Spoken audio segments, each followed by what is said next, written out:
meu pai quer te pegar, meu pai está tramando. E ele sempre tinha um escapatório, porque Jônatas era o seu amigo, e ele encontrava, irmãos, repouso, conforto, segurança e lealdade ao lado de Jônatas. A pergunta que fica é: em meio a tanta luta e perseguição, será que nós podemos dizer que temos amigos leais que nos livrarão da morte? Será que nós podemos enxergar dentro do corpo de Cristo pessoas leais, não somente, irmãos, a nós como amigos, mas também leais a princípios eternos e valiosos como Deus? Em 1 Samuel capítulo 20, versículo 14, ele vai dizer o seguinte para Davi: Davi, se eu continuar vivo, depois que meu pai morrer, eu sei que você é rei, eu sei que você é ungido, seja leal comigo, meu amigo, com a lealdade do Senhor. Mas se eu morrer, Davi, jamais deixe de ser leal com a minha família. Mas quando o Senhor eliminar da face da terra todos os inimigos de Davi, e aí Jônatas fez uma aliança com a família de Davi, e dizendo que o Senhor chama os inimigos de Davi para prestar contas, e Jônatas fez Davi reafirmar o juramento. O que Davi estava fazendo, irmãos, era cumprindo uma promessa. E às vezes nós esquecemos de promessas que nós fazemos. Ao longo da nossa vida, muitas coisas vão acontecendo, e promessas que nós fizemos lá atrás, às vezes são descumpridas. Às vezes pela conveniência, às vezes porque queremos não agir de acordo com a promessa que nós fizemos. São casamentos que são desfeitos, mas lá atrás nós esquecemos, irmãos, que era somente a morte que deveria nos separar. Uma vez eu vi um pastor dizendo que um casal estava em conflito, e os dois chegaram no gabinete e disse: olha, pastor, não dá não mais não, a gente vai ter que separar, e não dá mais certo, ela pro lado dela, eu pro meu lado, porque senão a gente vai acabar se matando. Ele fez: peraí, quem é que está decidido se separar? A mulher pegou, apontou para ele e disse: é ele, pastor. Por mim eu ainda aguentava. Aí ele fez: então vem cá, meu filho, vamos orar para vocês se separar. Pai, em nome de Jesus, mata esse miserável agora, fulmina o coração dele para que ele saia daqui do caixão. Ele fez: ô pastor, o senhor está ficando doido? Ele fez: não, porque a promessa que você fez no dia que eu fiz o casamento foi que somente a morte nos separasse. Então, se você está desejando se separar, meu irmão, quem tem que morrer é tu, miserável, porque tu deixar a mulher inteira para ela poder continuar a vida dela. E às vezes, irmãos, nós esquecemos das alianças que nós firmamos ao longo da nossa vida. Às vezes nós esquecemos a aliança que nós firmamos no momento do batismo. Quem aqui batizou lembra? No momento do batismo, o pastor lhe pergunta: você promete ser fiel a todos os princípios que você já aprendeu, e ainda aqueles que você irá aprender? Você diz: sim. Aí a gente pergunta: você promete ser fiel a todos os líderes da sua igreja, aos pastores constituídos sobre a sua vida? Você diz como? Sim. E no momento, irmãos, que é conveniente, você esquece da aliança que você fez. No momento que não lhe interessa, a aliança ela deixa de ser descumprida. Porque o princípio de fidelidade e lealdade vai muito além das palavras, vai muito além daquilo que a gente expressa pela boca. Nós fazemos isso através das nossas atitudes. Naquela época, irmãos, encontrar um parente de um rei que já havia morrido e que o outro assume, era a sentença de morte assinada. Jônatas sabia que no momento que Davi fosse estabelecido rei, era função de Davi agora, por lealdade, preservar a linhagem de Jônatas por conta de uma aliança de lealdade, de irmandade que eles fizeram. Naquele momento, Jônatas sabia que ele não estaria mais vivo se ele tivesse morrido em campo de batalha, como aconteceu, mas os seus descendentes precisavam ser preservados. E aqui nós vemos uma história, irmãos, mencionada em 2 Samuel, capítulo 4, versículo 4. Quando Jônatas, filho de Saul, ele teve um filho, e o relato diz que esse filho ele era aleijado dos pés. Ele tinha 5 anos de idade, quando chegou a notícia de que o seu pai e o seu avô haviam morrido, e a sua ama, a sua babá, apanhou esse menino e fugiu, mas na pressa da fuga, esse menino cai, e uma carroça passa sobre as suas pernas, e ele fica aleijado. Ele fica manco, a Bíblia chama de manco, mas o contexto é aleijado das 2 pernas. Davi, ele começa a procurar os descendentes de Jônatas. Veja, Davi não procura os outros filhos de Saul, Davi não procura outra descendência, ele procura apenas a descendência por conta de uma aliança feita com Jônatas. Talvez Davi até lembrasse do filho que Jônatas tinha tido. Talvez Davi soubesse desse menino e começou a se preocupar. Ele era aleijado, ele vivia na obscuridade, ele vivia numa pobreza, num canto remoto. A Bíblia vai dizer, lá em 2 Samuel 9:4, que quando Ziba responde, ele diz: olha, tem um descendente de Saul, o filho de Jônatas.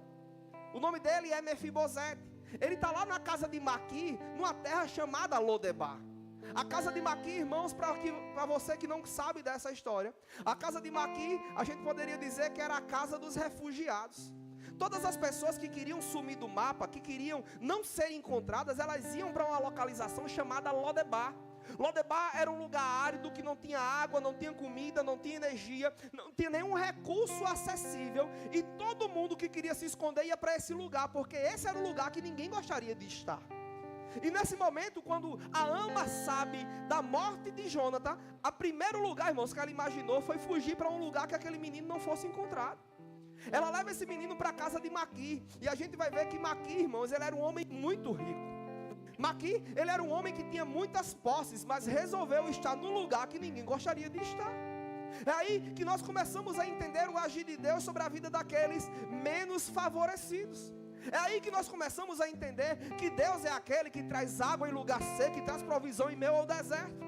Deus é aquele, meu irmão, que quanto mais rejeitado, quanto mais perseguido, mais apreciado, mais cuidado, mais protegido, Deus ele começa a ser para aqueles que ele tem negócio com ele. Uma vez que nós encontramos esse relato, nós entendemos que Deus ele tinha um propósito. O propósito era mostrar a misericórdia dele sobre a vida de Mefibosete e usar aquele momento como instrução de como ser igreja, no momento de incluirmos aqueles que deveriam ter sido exterminados pelos outros. É assim que a justiça do mundo ela faz, irmãos. Em vez de ele retaliar contra aquele menino, Davi ele tem uma atitude diferente. Ele chama aquele menino para o palácio. Diante de Davi, a expressão de Mefibosete deveria ser: me lasquei. O rei agora vai acabar com a minha vida. Eu sou o último descendente da casa do meu avô. O medo deveria ser algo que era visível nos olhos daquele menino. Irmãos, aleijado, desprovido e descendente do reinado. Aquele menino poderia juntar um exército daquelas pessoas que não gostavam de Davi e tramar algo para tomar o trono. Mas a intenção de Davi era outra, ele não pensava com os olhos da vingança. No versículo 7 do capítulo 9, Davi olha para Mefibosete e diz: ei, não tenha medo. E talvez você aí olhando para mim com esse olhão assim seco, irmão, esperando as cenas do próximo capítulo dessa história, não entenda que Deus está ministrando mais uma palavra ao seu coração: não tenha medo. Não se preocupe, não se assuste, não se atemorize quando você estiver diante de pessoas que têm algum poder ou alguma autoridade sobre você, porque aquele que tem uma autoridade sobre o universo está a ponto de guardar você de todo o mal. E ele vai dizer: olhe, é certo que eu tratarei com bondade por causa da minha amizade com Jonatas, o seu pai. E detalhe, eu vou lhe devolver todas as terras que pertenciam ao seu avô, e você para sempre comerá em minha mesa. Aqui é onde nós vemos o símbolo do Evangelho sendo transmitido antes mesmo de Jesus andar sobre a terra. Aqui é onde vemos o poder da inclusão sendo manifestado. Ô Gil, levanta um pouquinho essa aspa aí, filhão, para chegar aqui que o negócio está derretendo, obrigado. É onde vemos o poder do Evangelho sendo manifestado, irmãos, de maneira graciosa, aqueles a quem Deus se dispõe a chamar como filhos. Sabe por quê, irmãos? Porque talvez você esteja olhando para o contexto histórico agora dessa pregação. Talvez você esteja olhando agora para um contexto de um relato que aconteceu há 3.000 anos atrás. Mas essa história, irmãos, está falando de mim e de você. Essa história está falando da gente. Nós somos os Mefibosetes da história. Nós somos aqueles cheios de defeitos que ninguém quer. Nós somos aqueles cheios de falhas. Nós somos os aleijados da história. Nós somos aqueles que deveríamos estar mortos nesse instante. Mas o rei olhou para a gente com graça e disse: ei, por conta de uma aliança que existia com o meu pai, eu vou lhe fazer ser honrado nesse instante. Você terá o que comer em sua mesa, e você se sentará na mesa daqueles que são chamados de filhos. Sabe por quê? Efésios 2, do 3 ao 7 vai dizer que anteriormente, isso é com você. Anteriormente, isso é comigo. Ele vai dizer: antes de tudo, todos nós vivíamos como Mefibosete, satisfazendo o desejo da nossa própria natureza pecaminosa, realizando as nossas vontades e os pensamentos dela. Como os outros, nós éramos por natureza merecedores da ira do rei. Agora veja o versículo 4, Davi se manifestando: mas todavia Deus, por ser rico em misericórdia, como Davi, que tinha o coração de Deus, Por causa do grande amor com quem nos amou, o relacionamento de amizade, da aliança de Jônatas com Davi era real. Deu-nos vida com Cristo, quando ainda estávamos mortos nas nossas transgressões. Ei, você é quem estava em Lodebar, era eu e você quem estávamos na casa de Maqui, era eu e você que não queríamos nada com o rei, por isso a gente vivia se escondendo. E aí ele vai dizer, enquanto você se excluía, existia uma graça que incluía você na mesa novamente, porque pela graça, todos vocês são salvos. Oh, que lindo! Deus nos ressuscitou com Cristo e com Ele, irmãos. Ele não nos assentou num outro lugar, não. Nos assentou nas regiões celestiais com Jesus. E o 7 diz, para mostrar nas eras que virão a incomparável riqueza da sua graça, demonstrado na sua bondade. Lembra da palavra que Davi usou para Mefibosete? Usarei de bondade. Tem um significado maior essa palavra, lá na frente a gente vai aprender. Sabe o que é que precisamos aprender com essa história, irmãos? Que o que você acha, que o que os outros pensam, perde todo o valor quando Deus te chama de filho. O que estão achando de você, meu irmão, acabou-se. O que você acha de você, acabou-se. O que Ele acha sobre você é que muda todo o diagnóstico. O amor de Deus é extravagante, igual de Davi, irmãos. E é isso que nós precisamos entender quando se trata de unidade, de inclusão dentro da igreja. Da parte de Davi, irmãos, isso foi uma demonstração de amor para um homem que não merecia. Davi estava usando a misericórdia aí. Davi estava fazendo o que Deus faz comigo e com você todos os dias. O rei, irmãos, ele poderia justamente estender a mão e acabar com a vida de Mefibosete. Mas naquele momento, Mefibosete, ele sentia a maior liberação que um homem poderia sentir. Um homem que viveu a vida toda escondido, irmãos, agora poderia ser quem ele é, sem precisar do julgamento de ninguém. E o que é que aprendemos sobre as palavras que podem nos falar a respeito dessa história? Primeira coisa, o poder da unidade nos ensina que a dignidade é o bem mais valioso. O antes aleijado Mefibosete, marginalizado, agora ele veste-se novamente de vestes reais e assume a sua posição. Ao ouvir o gesto de graça de Davi, irmãos, sabe qual foi a reação de Mefibosete? Versículo 8 do capítulo 9 de 2 Samuel. Mefibosete se prostra em direção ao rei, em sinal de humilhação, e diz: quem é o teu servo? Para que te preocupes com um cão morto como eu. Sabe o que é que Mefibosete estava dizendo? Para um judeu, irmãos, algo morto já era significado de algo impuro. Um judeu verdadeiro, irmãos, ele não podia tocar em nada morto. Um judeu verdadeiro, irmãos, ele não podia tocar em nada impuro. É tanto que o cemitério da cidade de Jerusalém ficava do lado de fora do seu portão. Até hoje é desse jeito. O portão dourado, ou a porta dourada, ela foi fechada, irmãos, e ela foi isolada, e naquele lugar foi colocado um cemitério do lado de fora, para que as pessoas, os judeus, ou até mesmo a profecia que fala que Jesus virá através daqueles portões, fosse impedido. Então o judeu, ele tem uma relação com pureza muito grande. Coisa morta, coisa impura não pode ser tocada. Então diante de um judeu, Mefibosete, também que era um judeu, ele se prostra e diz: ei, rei, eu sou o pior de todos, eu sou o mais impuro de todos. Quem sou eu para que o Senhor mostre tamanha misericórdia comigo, que sou um cão morto? Ô irmãos, ele pensou em si mesmo que ele era um monte de lixo, porque foi assim que as pessoas trataram ele durante a vida toda. E às vezes, Eliseu, alguns de nós continuamos a nos comportar da maneira que as pessoas nos chamavam ou nos viam antes de sentarmos à mesa do rei. Ei, irmãos, todas as vezes que alguém quer lhe tratar ou quer lhe chamar de algo que você era, é como um ladrão que quer roubar uma casa que você não habita mais.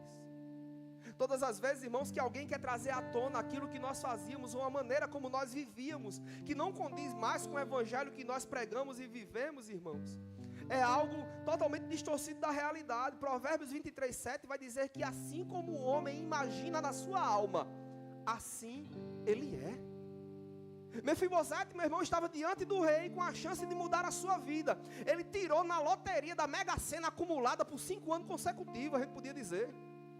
Mas sabe o que foi que aconteceu? Mefibosete não se enxergava como digno daquela misericórdia. Antes disso, Mefibosete olhava para ele como miserável, como alguém que não merecia, como alguém que não tinha capacidade de receber tamanha bênção. E escute isso: a maneira como nós nos comportamos fala muito mais sobre a forma como nós nos vemos do que como a forma que os outros nos veem. Vou repetir: a maneira como você se comporta fala muito mais como você se olha e se enxerga do que como os outros enxergam você. Porque às vezes nós estamos querendo tratar você com honra, nós queremos ser tratados com honra, mas aí na nossa insignificância, na nossa pequenez, irmãos, nós sempre vamos nos olhar, sabe como? Como coitadinho, como perseguido, como aquele que é sofrido. Mas hoje Deus me trouxe aqui para falar ao seu coração: ei, tire a capa que você se enxerga como miserável e comece a se enxergar como filho, herdeiro do dono do universo, e que tem um pai que cuida de você. Ele se chamou de cachorro, Davi chamou ele de herdeiro. Ele se chamou de imundo, e Davi chamou ele de filho, que se sentaria à mesa do rei. A pessoa que se vê como rejeitada, irmãos, nunca vai entender que a mesa do pai, ela está posta, e que o banquete está preparado para aqueles que ele chama como filho. Nunca se sinta diminuído, nunca se sinta rejeitado. Dentro da casa, irmãos, os filhos, por serem muitos, vão ter personalidades diferentes. Os filhos, por serem muitos, irmãos, vão ter comportamentos e atitudes diferentes. Mas o pai, ele ama a todos de maneira independente. O pai, ele ama a todos os filhos de maneira igual. E como ele se comporta naquele momento, irmãos? Como alguém que não merecia a misericórdia do rei. Ele se via como um aleijado, como um marginalizado, como um cão morto, como um homem que se vestia de vergonha todos os dias. Sabe o que é que ele achava? Eu não sou digno de sentar nessa mesa. Eu não sou digno de estar nessa mesa. O Salmo 1 vai dizer que como é feliz o homem que não anda no conselho dos ímpios, não se detém no caminho de pecadores e nem se senta na roda de escarnecedores. Mas o Evangelho de João diz que Deus lhe chamou, você aceitou, e Ele agora lhe considera filho. A mesa dos escarnecedores você não senta, mas na mesa dos filhos você tem lugar privilegiado. Davi, irmãos, ele nunca tratou Mefibosete da maneira como ele se via. Em vez disso, irmãos, quando Ziba, sabendo da condição de Mefibosete, Ziba chega para Davi e diz: ei Davi, ele é aleijado e está escondido. Sabe o que foi que Davi disse? Onde é que ele está? Davi se importou, irmãos. As palavras, ela tem a maneira e o jeito de nos mudar. Certa vez, um pastor contou uma história de que ele tinha uma loja de sapatos e ele trabalhava nos Estados Unidos e ele todas as vezes viajava com alguém da sua família para poder comprar sapatos e levar para a sua loja. E teve um dia que ninguém da família pôde ir e ele chamou um irmãozinho. O pastor era aqueles galegão, irmão, alto, dos olhos azuis. E esse irmão que ele chamou era um refugiado, um africano, bem pretinho, irmão. Contraste totalmente diferente. Quando chegaram no hotel para se hospedar, para poder fazer o seu comércio e depois voltar, o pastor disse: por favor, me dê um quarto para 2 pessoas. A moça da recepção olhou para ele e fez: para o senhor eu tenho um quarto, mas para ele eu não tenho nada. Mas sabe o que o pastor disse?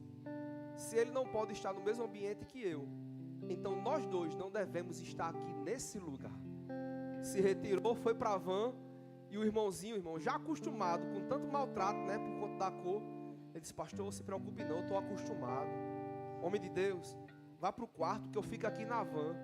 Aí o pastor disse: a minha cor é diferente da sua, mas o nosso sangue é da mesma cor. E lá no céu não vai ter preto, não vai ter branco, não vai ter homem, não vai ter mulher. Todos somos filhos e temos direito de sermos tratados como tal. Irmãos, coraçãozinho daquele homem se encheu de alegria. Os dois dormiram na van. Anos depois, quando esse pastor morre, esse homem chega para casa no momento do velório e revela essas palavras ao seu filho. E ele disse: desse dia em diante, nunca mais deixei ninguém me tratar, a não ser como se fosse como filho de Deus. A maneira como nós falamos, irmãos, muda todo o contexto. As palavras, irmãos, ela tem um poder poderoso de curar e de restaurar, mas também tem um poder poderoso de matar. Provérbios capítulo 15, versículo 1, na versão da Nova Bíblia Viva, vai dizer que uma resposta amiga e delicada acalma o furor, mas a palavra ríspida desperta a ira. Nem sempre, irmãos, falarmos as coisas que são verdades vão resolver as nossas situações. Falar a verdade deve ser em amor. Resolver as situações não deve ser no calor do momento. A verdade deve sempre ser dita, mas em amor. Olha o que Provérbios 18, 6, versículo 7 também vai dizer: o tolo provoca brigas com as suas palavras, e a sua conversa atrai açoites. A conversa do tolo é a sua desgraça, e os seus lábios são armadilha para a alma. Olha o 19: um irmão ofendido é mais inacessível do que uma cidade fortificada, e as discussões são como portas trancadas de uma cidade. O 20: do fruto da boca enche-se o estômago do homem, e o produto dos lábios o satisfaz. Finalizando, o 21 diz: a língua tem poder sobre a vida e sobre a morte. Os que gostam de usá-la comerão do seu fruto. Davi, ele podia ter respondido de maneira ríspida. Ele podia ter usado a expressão de maltratar Mefibosete mais do que ele foi maltratado. Mas Davi usou, irmãos, as palavras que Jesus usa conosco, palavras de doçura, palavras de perdão. Davi sabia a condição daquele homem e o que ele já tinha passado durante sua vida. Ele já se sentia o pior homem, e Davi não precisava piorar. Davi estava ali para restaurar a história de Mefibosete e não o contrário. Porque o poder da unidade, irmãos, nos ensina que a aceitação é a sensação mais maravilhosa que a gente tem. E nem sempre, irmãos, nós seremos a vida toda aplaudidos. Nem sempre nós seremos a vida toda honrados com mérito que nós esperamos merecer. A vida de Mefibosete era uma vida de rejeição. Ele nunca tinha passado por um momento de aceitação, mas foi naquele momento que destravou-se o céu de Deus sobre a vida de Mefibosete, e ele recebeu com alegria, irmãos. Aquele que era perdido, sem importância, agora se senta à mesa do rei para comer junto com seus filhos. Foi isso que Samuel prometeu: a partir de hoje, versículo 7, você comerá sempre na minha mesa. Qual é a mesa que nós estamos comendo? Dentro de uma casa, irmãos, de uma família, por mais que sejamos consanguíneos, sempre teremos uma treta com o outro. Sempre tem um irmão que vai bater no outro, um que vai reclamar com o outro, um que veste... O Wesley tem 3 irmãos, né? Mas de vez em quando ia procurar uma camisa e não encontrava, né? Porque o outro tinha usado e não estava lavado. E às vezes isso vai acontecer, irmãos. Às vezes a mãe deixa o pedacinho de carne lá da janta, irmão, mas o outro irmão mais mala vai chegar primeiro e vai comer a carne do outro irmão, e o outro vai ter que comer ovo. É normal. Dentro da família isso vai acontecer. Mas por conta disso, irmãos, o irmão não vai rachar, não vai dizer: a partir de hoje tu não é mais meu irmão, não. Até briga, né, Will? Mas o amor é maior, não é assim? Porque é esse o sentido, irmãos. Sentar-se à mesa significa um ato de nobreza por aquele que tem algo para oferecer, e um sinal, irmãos, de humildade por aquele que não tem nada para dar. No filme Robin Hood tem uma frase que diz assim, olha: a nobreza vem das atitudes e não do berço. Somos nobres, irmãos, quando nos comportamos como nobres. Somos filhos quando nos comportamos como filhos. Observe, durante 4 vezes, nessa mesma situação, nesse mesmo capítulo, Davi, ele fortalece Mefibosete falando sobre mesa. No versículo 7 ele diz: Davi, Mefibosete, você comerá sempre na minha mesa. No versículo 10 ele diz: Mefibosete comerá sempre a minha mesa. No versículo 11 vai dizer novamente que Mefibosete começou a comer na mesa de Davi. No versículo 13 diz que Mefibosete, mesmo sendo aleijado dos pés, foi morar em Jerusalém, porque começou a comer na mesa do rei. Irmãos, comer à mesa não foi uma honra temporária. Comer na mesa do Senhor, irmãos, não é um momento de culto, não é um momento de celebração. Comer à mesa do rei significa que você tem comunhão com ele, comunhão com os irmãos dele, e que você habita na casa dele todos os dias. A bondade de Davi continuou ao longo da vida de Mefibosete. Não foi somente no momento da refeição, por conta da aceitação de Mefibosete. Detalhe, não era Davi que tinha que aceitar somente Mefibosete. Mefibosete tinha que ser aceitado como filho. Ele tinha que se enxergar como filho. Ele, através dessa atitude de aceitação, irmãos, ele conheceu a alegria de fazer parte de uma família. Um homem que vivia rejeitado na casa dos outros, agora tem um lugar para chamar de seu, se torna família. Um homem, irmãos, que não tinha onde repousar, conheceu o calor do amor de uma família. Um homem que conheceu o contentamento, encontrando pessoas que se importam. A mesa do rei, irmãos, nós não sentamos porque nós somos convidados. Nós sentamos porque o rei nos convidou para sermos filhos dele. Nem sempre, irmãos, nós caminharemos ao lado de pessoas que têm o mesmo gosto e interesse da gente. Daí o motivo da inclusão. Mas o poder da unidade nos une na mesma missão, na mesma causa e na mesma visão que o rei nos estabelece. Certa vez, irmãos, um homem estava esperando um ônibus. Olha que coisa interessante. E quando ele estava esperando aquele ônibus, tinha lá um relógio programado para a chegada do ônibus, né? Sinal que o ônibus não atrasava, ele chegava sempre no tempo certo. As pessoas preocupadas com o ônibus vai chegando e o pessoal vai se encaminhando para entrar. Apareceu uma criancinha, irmãos, e ela começou a gritar: alguém, alguém, alguém, alguém. E as pessoas começaram a ver aquela criança, só que começaram a ver o seu ônibus. Se alguém tivesse parado para atender aquela criança, com certeza perderiam aquele ônibus e teriam que esperar uma outra eternidade para pegar um outro ônibus.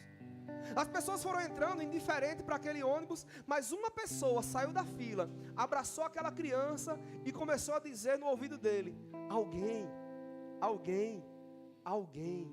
E aquela criança foi ficando calma. Aquela criança foi acalmando os seus ânimos. De repente, a mãe chega desesperada e encontra aquela criança que tinha se perdido, e encontra aquela mulher abraçando ele e diz: minha filha, muito obrigado. Meu filho, ele tem problemas e ele se perdeu da gente. E se ele não tivesse lhe encontrado, talvez ele tivesse saído por aí. E às vezes, irmãos, nós somos essa criança cheia de problemas, que estamos gritando: alguém, alguém, alguém. E as pessoas, cada um vai tomando conta da sua própria vida. Mas deixa eu lhe dizer, enquanto ninguém lhe deu atenção, alguém chamado Jesus Cristo de Nazaré lhe visitou e lhe abraçou. Quando ninguém ligou para você, ele estava lá do seu lado. Quando ninguém se importou, ele se importou com você. Quando ninguém estendeu a mão, ele estava a um passo com a mão estendida, querendo lhe ajudar.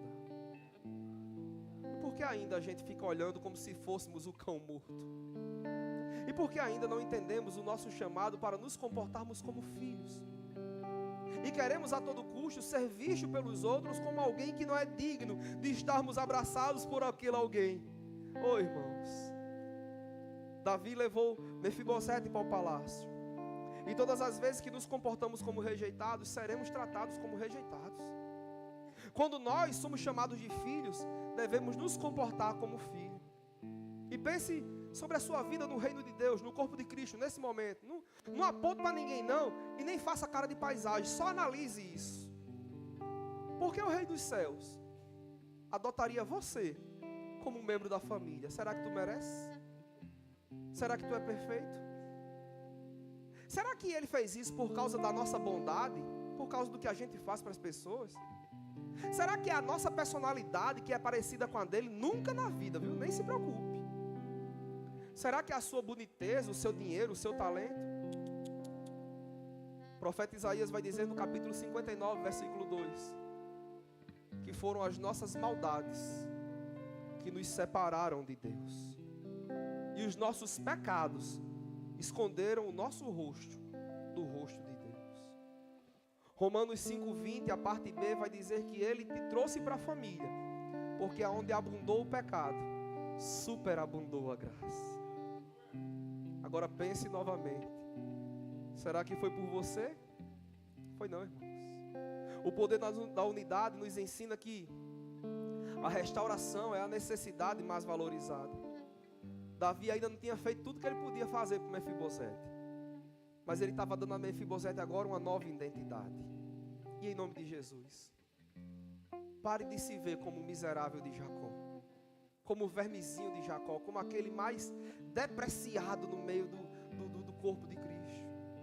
Você tem uma identidade. No capítulo 9, versículo 7, Davi diz: olha, eu vou devolver a você tudo que foi do seu pai. Sabe o que é que ele estava devolvendo a ele?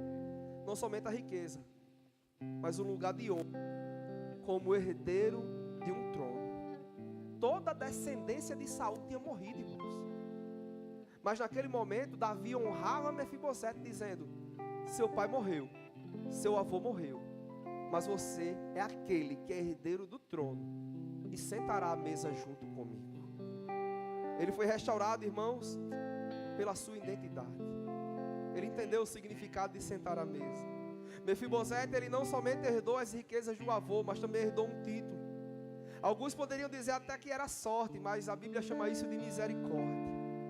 Davi poderia ter ignorado Mefibosete, poderia ter feito o que deveria fazer, como todo monarca faz quando assume um novo reino, mas ele preferiu o amor e o cuidado de uma aliança que ele tinha com Jônatan.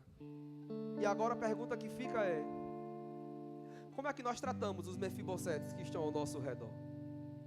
Tem muito Mefibosete hoje na igreja, irmãos, com o coração quebrantado. Tem muito Mefibosete com as emoções abaladas. Tem muitos que estão com o espírito amargurado, que tem marcas no seu corpo, muitos que estão com necessidades físicas. E a restauração tem que começar primeiro por você, Mefibosete. A restauração tem que começar a partir de você, não se identificando mais como miserável, mas como aquele que é herdeiro e que tem lugar de honra na cadeira e na mesa do rei. E deixa eu lhe dar a palavra. Como a gente está conjecturando a vida de Mefibosete para a nossa vida, o palácio de Davi nós poderíamos comparar com a igreja. Sabe por quê? A gente olha para Davi como um homem conquistador e de muitas vitórias, um homem segundo o coração de Deus. Mas a casa de Davi tinha tantos problemas como tem problemas na igreja. E quer que eu cite alguns? Primeiro, tinha um camarada chamado Aminon. Sabe quem era Aminon, irmãos? Era filho de Davi, que estrupou a sua própria irmã Tamar. Ele era filho de uma outra mulher. Era comum isso naquela época. E depois de ter tomado Tamar como produto de uso sexual, ele, ao invés de casar com a irmã, honrar, mesmo fora dos preceitos, talvez o rei não gostasse, mas a honra seria algo que deveria ser praticado. Ele descarta Tamar, irmãos, como um produto que ele usou e jogou fora. Sabe o que foi que isso aconteceu? Sabe o que foi que isso gerou, na verdade? Isso gerou um ódio do seu irmão, que tramou matar Aminon por conta do que ele tinha feito com a sua irmã. Dentro da casa de Davi, irmãos, tinha um camarada chamado Absalão. A Bíblia diz que Absalão era bonito, irmão, dos cabelos, da cabeça até a ponta do dedo.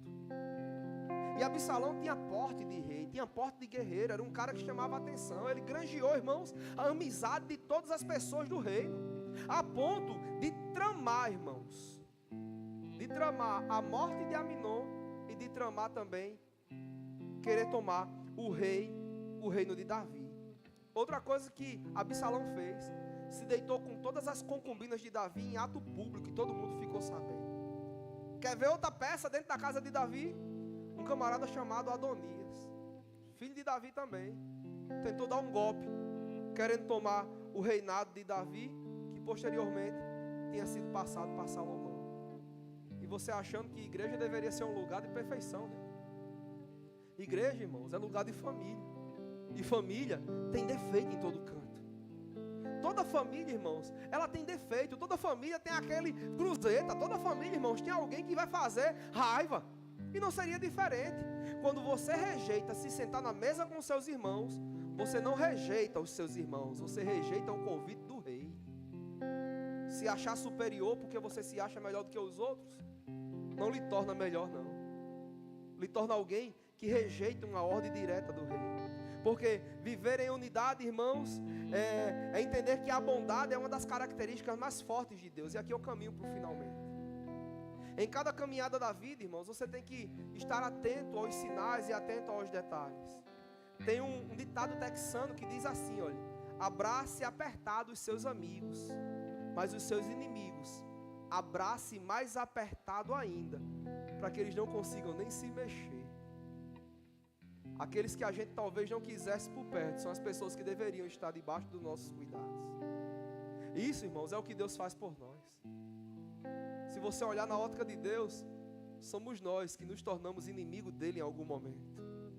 Mas ele nos recebeu como amigos. Ele nos recebeu como filhos. Deus é bom, irmãos, e ele não pode agir de uma outra maneira fora da sua essência natural. O poeta Robert Burns vai dizer que quanto mais benevolente e gentil forem os nossos corações, mais parecidos com Deus nós seremos. E aqui fica a pergunta para cada um de nós: será que a gente tem tido misericórdia como Deus tem da gente? Será que a gente tem amado da mesma maneira que Deus nos ama? Será que temos perdoado da mesma maneira que Deus nos perdoa? Não vamos esquecer o versículo que Davi perguntou no versículo 3. Resta alguém ainda da família de Saul a quem eu possa mostrar a lealdade de Deus? Na versão NVI fala-se de bondade de Deus, mas o significado dessa palavra, irmãos, é a palavra hesed no hebraico. E essa palavra, ela tem um significado muito mais forte. Essa palavra significa amor leal, misericórdia e bondade eterna. Foi essa palavra que Davi ele quis usar. E ele não usava de uma misericórdia meramente humana, que se acaba pela conveniência, de uma misericórdia que deve ser cultivada, independente da situação. Davi, ele tinha poupado, irmãos, a vida daquele homem, mas tinha matado tantos outros. Matar para Davi não era problema não, irmãos. Exercer misericórdia talvez tenha sido o maior desafio. E aqui fica um ensinamento para a gente. Talvez usarmos a nossa palavra fere mais e mata mais do que uma atitude de misericórdia e de bondade. Será que Deus ele agiria da mesma maneira que nós agimos? Em Mateus 7,12, a Bíblia vai dizer: assim em tudo, faça com os outros o que vocês querem que eles façam com você, porque essa é a lei e os profetas. Vixe a carapuça de novo e se pergunte: será que eu estou fazendo com o meu irmão aquilo que eu queria que ele fizesse comigo? Será que nós estamos sendo aquilo que nós gostaríamos que fossem conosco? Salomão escreveu em Provérbios 12:25: o coração ansioso deprime o homem, mas uma palavra bondosa o anima. Existe um ditado, irmãos, que diz que nesse mundo só se vive uma vez. Portanto, qualquer coisa boa que você precisa fazer, tem que fazer enquanto está vivo. A bondade, ela não é um inconveniente. A bondade, ela é uma marca de lealdade e de misericórdia de Deus para a nossa vida. A maior coisa que um homem pode fazer por seu Pai Celestial é ser gentil com seus filhos. Já pensou nisso? Tem um ditado popular que diz que quem beija meu filho, a minha boca adoça. E deixa eu lhe perguntar: será que você tem beijado os filhos de Deus? Será que nós temos amado os filhos de Deus? Será que Deus olha para você e diz: hoje você adoçou a minha boca porque tratou com misericórdia um filho?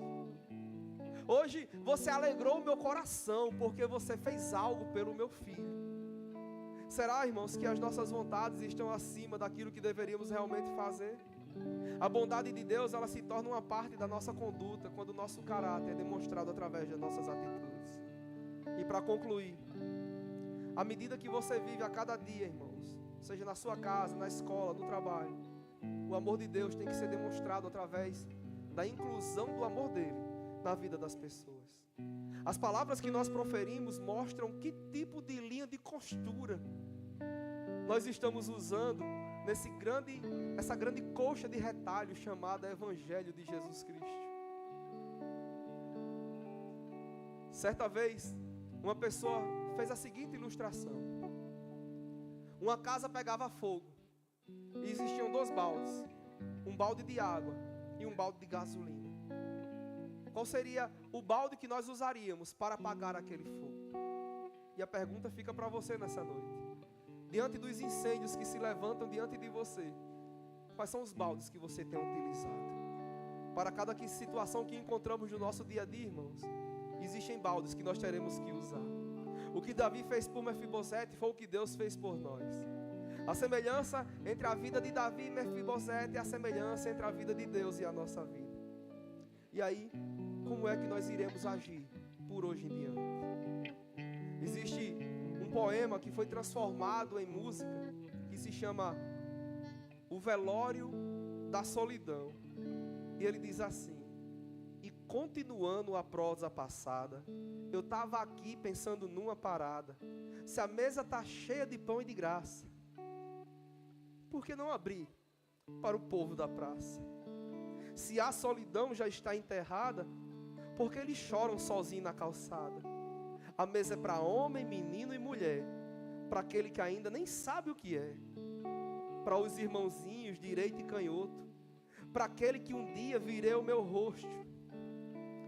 Se a mesa me cabe, então cabe você, e cabe aquele que ninguém quer ver. De braços abertos, vem cá receber, que o dono da festa acabou de trazer. A mesa está posta, a mesa é para filhos, e ainda há lugar.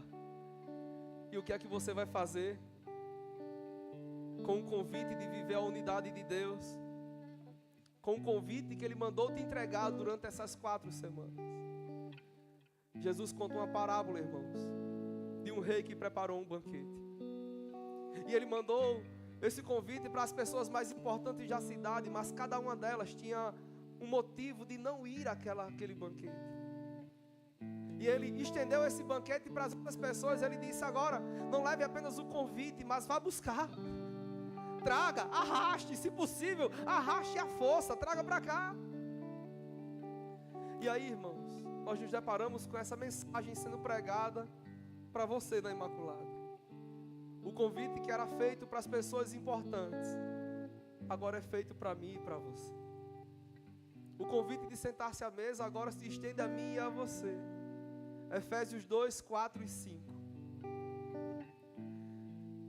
Ele vai dizer: todavia, Deus, que é rico em misericórdia, pelo grande amor que nos amou, deu-nos vidas com Cristo, quando ainda estávamos mortos em transgressões.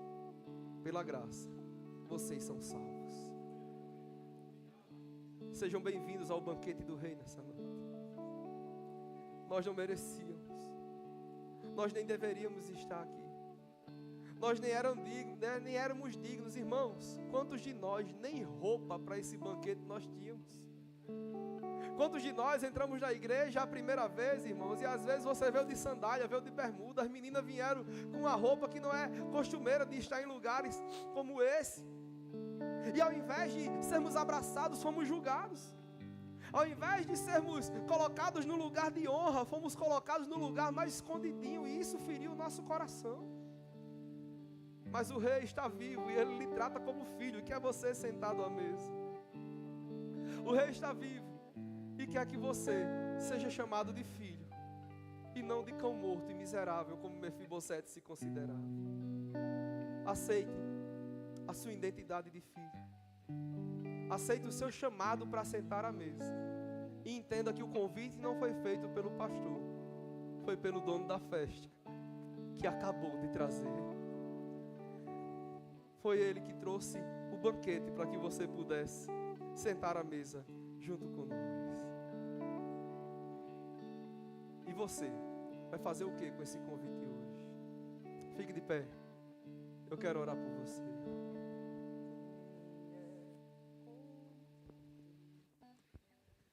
Quem é como tu, Jesus? Não há ninguém além de ti, que é manso e humilde assim. Não há ninguém igual. Foi Ele que Ele convidou nessa noite.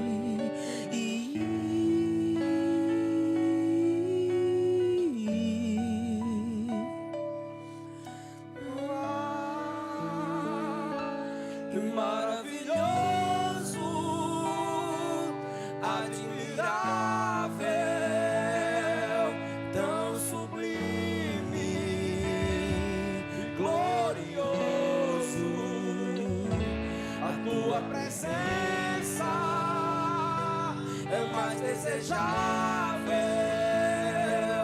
do que o ouro. Maior que a vida é o teu amor. Seja filho, seja filho.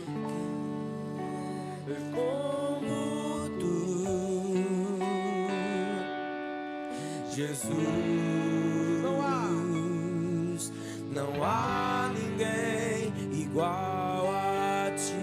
Quem é como tu, Jesus? Que é manso e humilde assim. Não há ninguém igual a ti.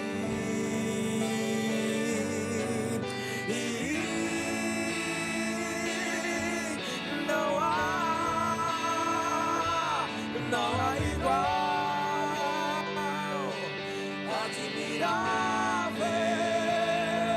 tão sublime, glorioso, a tua presença é o mais desejável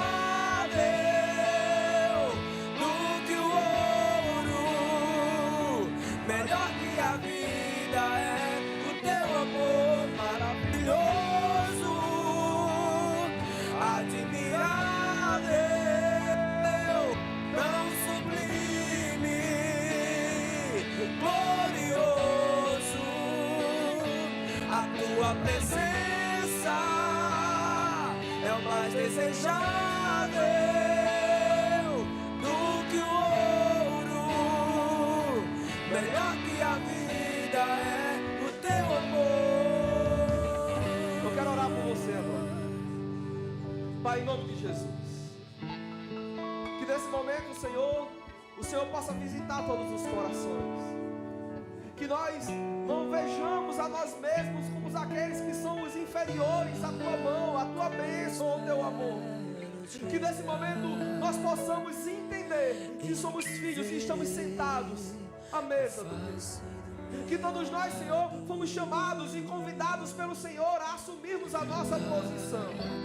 E que em nome de Jesus, todo sentimento de inferioridade, todo sentimento de miserabilidade, todo sentimento contrário à herança, à filiação vinda do céu, seja agora quebrada na autoridade do nome de Jesus. Que possamos, Senhor, não apenas receber a nossa identidade, mas possamos viver, possamos nos comportar, possamos nos portar como verdadeiros filhos de Deus, unidos num único propósito, ligados num único corpo, vivendo a mesma essência, caminhando na mesma visão e usufruindo, Senhor, da filiação e da família espiritual que o Senhor nos deu. Pai, muito obrigado. Obrigado pela IBC Imaculado. Obrigado pelo Evangelho que alcançou não somente nós que estamos aqui, mas pelo Evangelho que alcançou a Assembleia de Deus, que alcançou a congregacional, que alcançou a presbiteriana, que alcançou todos os cristãos espalhados no mundo todo. Oh, Deus, haverá um dia em que todos nós não teremos placas de igreja. Haverá um dia em que todos nós estaremos cantando num único coral. Haverá um dia, Senhor, que os nossos pecados não serão mais lembrados, que seremos realmente vivendo dentro daquilo que o Senhor prometeu. Ah, como nós esperamos esse dia, Senhor. Oh, Jesus. E como espero o dia em que a alegria enfim será completa. Como espero. Ah, como espero o dia em que eu verei a face do meu amado. E maravilhoso, você vai cantar assim, admirável,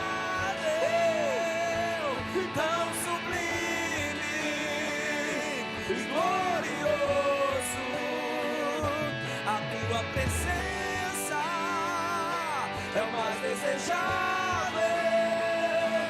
do que o ouro, melhor que a vida é o teu amor maravilhoso,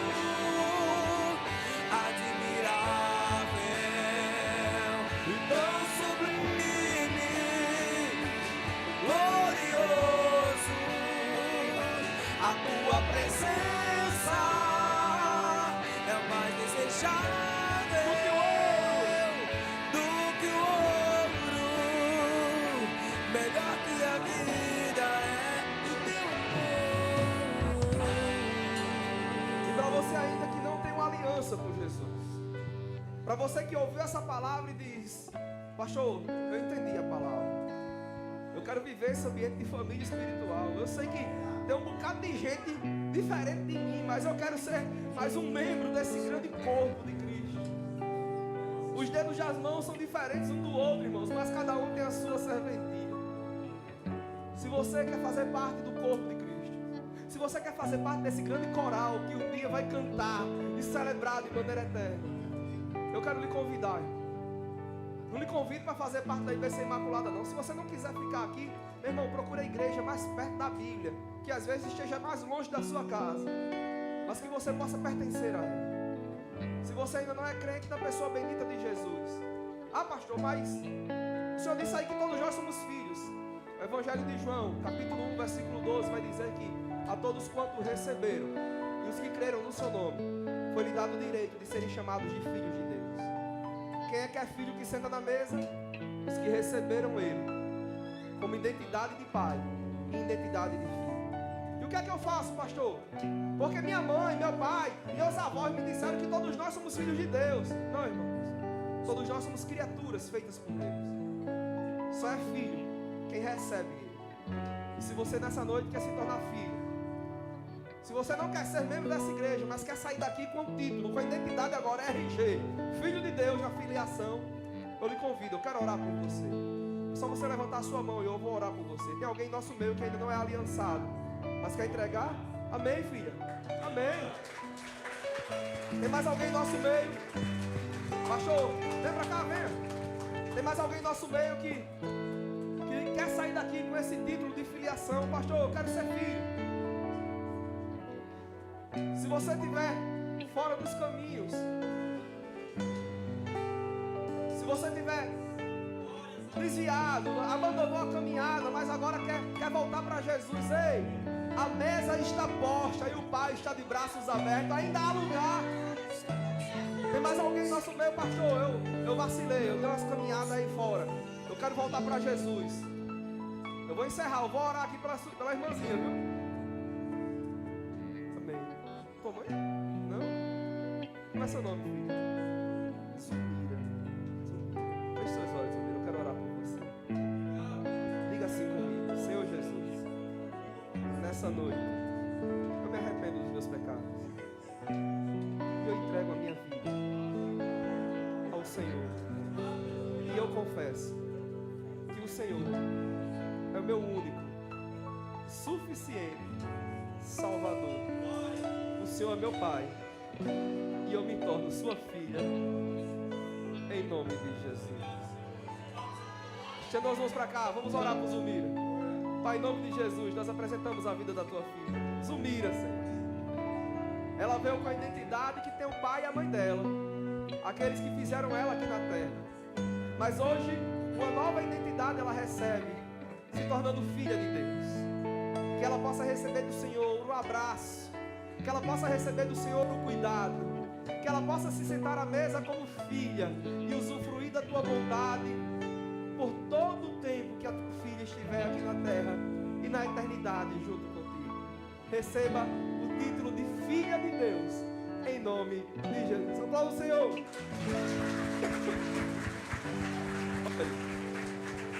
Vem pra cá, vem pra cá, vem pra cá. Tá vendo esse povo tudinho aqui? Pronto. Todos esse povo aí faz parte de uma família chamada Família de Deus. Eu ia dizer isso agora. E aonde eles lhe ver, eles vão dizer agora no 3, viu? Zumira, seja bem-vinda à família de Deus. No 3, viu?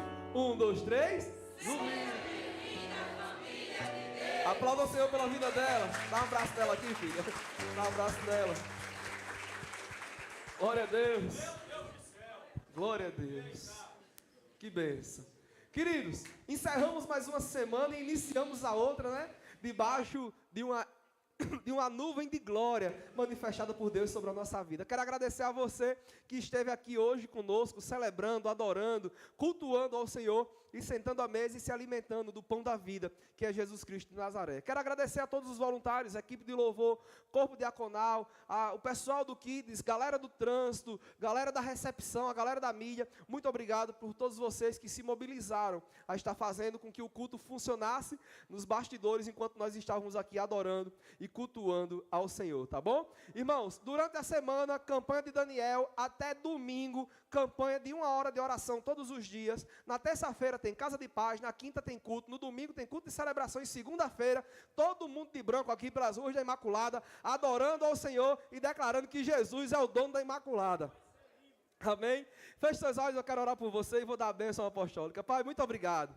Que momento glorioso, onde o Senhor nos brinda com mais uma vida sendo entregue à nossa casa, à nossa família, que possamos, Senhor, ser dignos de cuidarmos de mais uma alma, de guiarmos, de ensinarmos, de fazermos tua filha reconhecer a filiação e todos os dias poder sentar à mesa junto conosco. Pai, que noite gloriosa, que noite maravilhosa, que 4 semanas de ensinamento que nos levaram a entender o poder da unidade do corpo de Cristo sobre as nossas vidas. Nos leve para casa em segurança, nos dê uma noite de descanso, uma noite de paz, que amanhã possamos estar de pé, revigorados, cheios de energia, para mais um dia de vitória e de conquista, debaixo da tua poderosa mão. E que essa semana seja uma semana extraordinária, maravilhosa, que coisas, Senhor, que estamos esperando que aconteçam, possam acontecer nessa semana ainda, causas na justiça possam ser dadas favoráveis para teus filhos, cura, milagre, provisão, oportunidade de emprego, que tudo isso se manifeste sobre a vida dos teus filhos, em nome de Jesus. Levanta a sua mão. Que o amor de Deus Pai, que a graça do nosso Senhor Jesus Cristo, as doces, as infinitas consolações do Espírito Santo de Deus, sejam presentes em tua vida, em tua casa, em tua saúde, em tua família, em teu relacionamento, e que essa bênção alcance até os animaizinhos da tua casa, em nome de Jesus. Vá em paz,